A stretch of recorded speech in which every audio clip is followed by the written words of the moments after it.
Handicapper Steve here, handicapping the racing from Delaware Park here on Saturday. It's the 15th of July, 2023. Gonna look at the featured 8th race from Delaware, but before I get on to that, remember to please follow me on Twitter at Horse Racing Kid 5 for more selections for race courses around the world, and I mean around the world. Let's look at the 8th from Delaware, which is the Kent Stakes. It's going for a $150,000 purse, race for 3-year-olds here.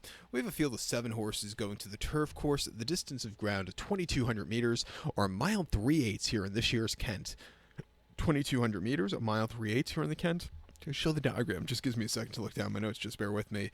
And this is going to be the first year they're running the Kent at a mile 3/8. They increased the distance by 2 furlongs from the normal standard mile and eighth to the mile 3 furlongs, which I don't think is half bad at all. There's so many races in the Mid-Atlantic that are at a mile 16th or a mile and eighth for these kind of horses in this division. Not a lot of those mile 3/8 races, so it just brings some difference, and you see a good field in this one this year.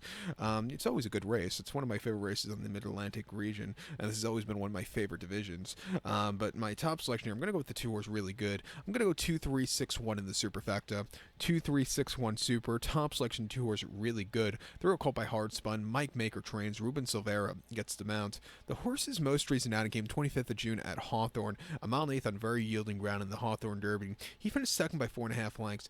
Act Fool really walked on the front end. This horse just wasn't closing. He was closing, but he wasn't closing into that slow pace like a winner. The horse just put on a show in front of him. Going to a mile 3/8 where I think he could stay the trip well, sitting hopefully a little closer. I think he get the job done and win. 2 back in the lounge race at Churchill, mile and eighth off turf on the 15th of May. He finished 5th by 11 1/4 lengths that day, and he was with them early on. He kind of hit the wall late.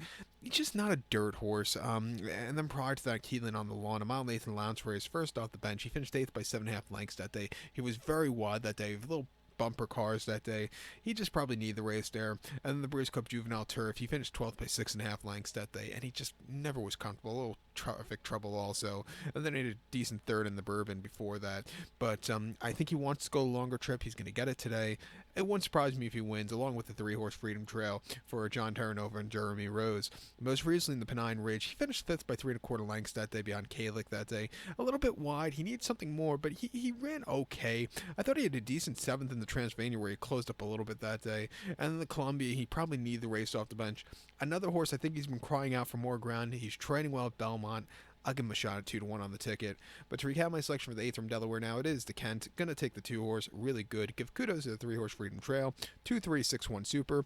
2-3 in your multi-race. So good luck to one. Please follow me on Twitter at Horse Racing Kid 5. Good luck, everybody.